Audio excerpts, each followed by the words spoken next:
Jadi ada namanya di kedokteran, di penyakit dalam ada namanya psikoneuroimmunoendocrine axis. Jadinya adalah kesatuan antara kondisi psikologis hati dengan kondisi di dalam tubuh. Di dalam tubuh kondisinya bisa karena kekebalan, imunitas namanya, bisa kondisi sarafnya, bisa kondisi kelenjarnya, sehingga itu mempengaruhi kejadian outcome-nya, output-nya. Kejadian tubuhnya sehat, usus perutnya kondisi pencernaannya sehat, badannya bugar, dan itu juga berhubungan dengan gaya hidup ataupun lingkungan di dalam orang tersebut. Sehingga hal ini harus dipelajari semua dan harus tertangani semua dan ditata semakin baik.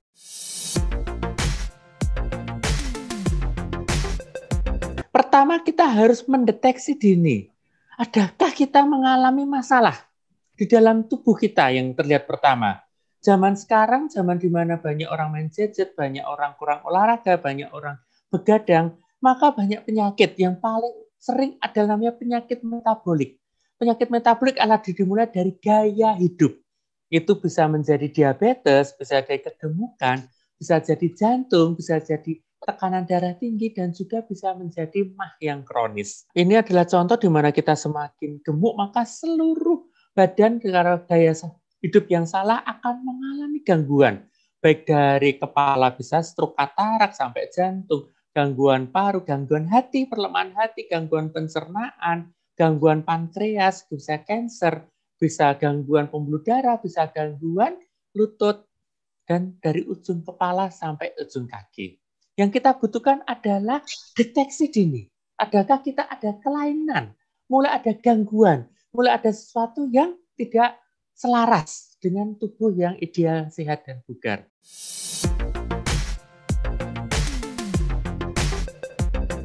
Dan deteksi dini untuk gangguan pencernaan, adakah rasa tidak nyaman di perut, ada nyeri, sebah, mual, penuh, sering sendawa, sering sesak napas, apakah ada kelainan buang air besar, sembelit, diare, buang air besar darahnya, ada darahnya warna hitam atau merah, ada wasir, apakah ada warna kuning di mata, di kencing, di badan, kulit, kelemahan, penurunan berat badan, apakah ada tanda saat general check up, sering kan kita general tahu-tahu menemukan, loh kok laboratoriumnya merah semua, ada bintangnya, ada kelainan di GOT, GPT, gula, kreatinin, kolesterol, LDL, triglycerid, dan segala rekam jantung, USG. Jadi kita lihat. Dan itu adalah gunanya deteksi dini. Banyak orang takut untuk deteksi dini karena takut untuk sakit. Yang kita tawarkan adalah deteksi dini untuk memastikan kita sehat. Jadi kita selalu positive thinking. Kita selalu, ini mengejar apakah kita sehat. Begitu kita sehat, kita akan bahagia. Kita sehat. Begitu kita menemukan ada keluhan, ada gangguan di laboratorium, maka kita bisa mengucapkan, puji Tuhan, kok ini belum terlambat. Sehingga segera ada tindakan. Dengan ada deteksi ini kita bisa tindakan segera, sehingga kita bisa mengalami pemulihan dan tidak perlu cemas dan bisa mengalami kebugaran kesehatan yang lebih baik daripada sebelumnya.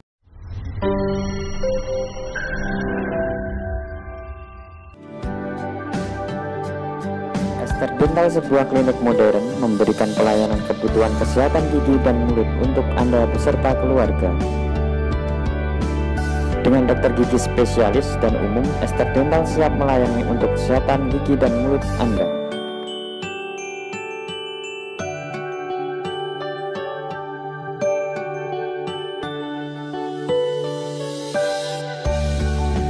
Dengan ruang tunggu yang nyaman dan juga tempat bermain anak, Ester Dental memiliki kelebihan dan alat yang steril, terhindar dari risiko berbahaya.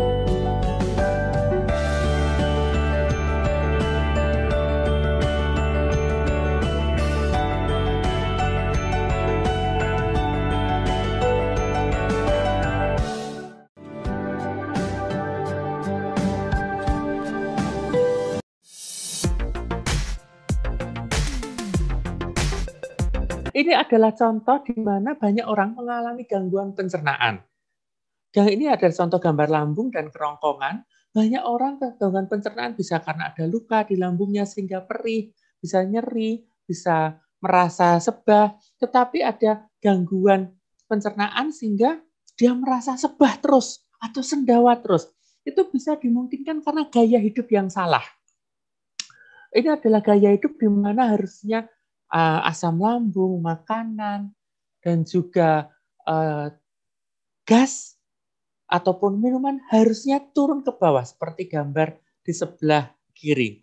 Tetapi ada kondisi di mana karena kita sekarang banyak duduk, banyak kan hidup 8 jam, ada yang kurang olahraga, ada yang tambah gemuk sehingga celananya terlalu ketat, itu menyebabkan gerakan lambung, gerakan ususnya kurang maksimal, kurang optimal, sehingga harusnya segala gas, segala makanan segera turun, dia malah terhimpit di dalam lambung sehingga lambungnya merasa begah, merasa besar, merasa kembung sebah, bahkan bisa saja asam lambungnya naik seperti gambar di kanan, asam lambungnya naik ke kerongkongan sehingga di dada itu akan merasa nyeri dada, merasa panas, merasa sendawa berlebihan, merasa masam di mulut, bahkan bisa pilek, bahkan bisa batuk, bahkan bisa muntah, ataupun bahkan bisa merasa sesak napas. Sehingga orang takut, wah ini jangan-jangan jantung, jangan-jangan COVID. Padahal itu sebenarnya adalah asam lambung yang naik sampai ke kerongkongan. Dan itu disebut dengan istilah GERD atau gastroesophageal reflux disease, yaitu kondisi di mana asam lambungnya yang harusnya turun naik ke atas.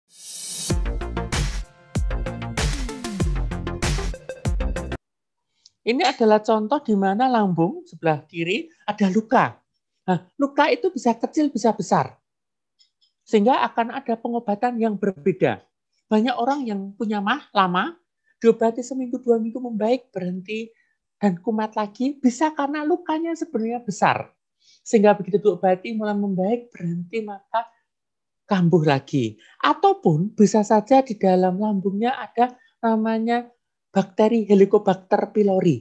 Itu adalah bakteri spesifik yang ada di lambung yang dia berperan untuk membuat peradangan di dalam lambung. Bahkan bila peradangan itu tidak terselesaikan bisa menjadi luka yang besar, bisa menjadi kanker. Sehingga yang kita butuhkan adalah melakukan deteksi.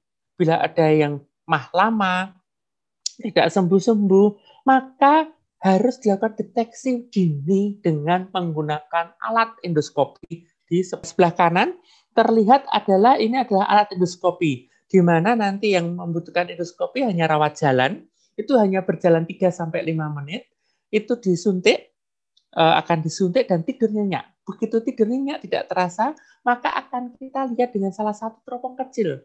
Sangat kecil sehingga tidak akan mengganggu jalan napas, tidak akan mengganggu jalan makanan karena itu hanya melewati jalan makanan biasa dari mulut, kerongkongan sampai lambung dan tidak terasa, tidak muntah karena kondisi sudah dipersiapkan dan dalam kondisi tertidur karena disuntik oleh anestesi. Sehingga kita akan sangat pasti apakah di dalam itu ada gangguan katup sehingga katupnya terlalu longgar, gangguan gerakan usus, gangguan lambung sehingga dia malas bergerak sehingga rasanya penuh tidak turun-turun. Apakah memang ada luka kecil atau besar? Apakah ada bakteri yang mengganggu? Apakah ada gangguan kanker atau benjolan yang bukan ganas yang harus diwaspadai? Apakah ada gangguan yang lain seperti pembuluh darah yang mudah pecah? Akan kita pastikan kondisi dinding lambungnya sehingga yang akan diberikan adalah terapi yang paling sesuai. Banyak orang mah hanya diterapi, oh ini obatnya, tetapi tidak sesuai dengan kondisi yang ada. Sering sekali kita lakukan endoskopi, ternyata bersih sama sekali. Itu dinamakan disrupsi fungsional. Tetapi sering sekali disrupsi fungsional disebabkan oleh psikologis. Karena ketakutan, karena khawatir ada apa-apa malah semakin parah. Makanya waktu kita lakukan endoskopi ternyata tidak apa-apa, hatinya tenang dan akhirnya sembuh. Jangan lupa like dan subscribe.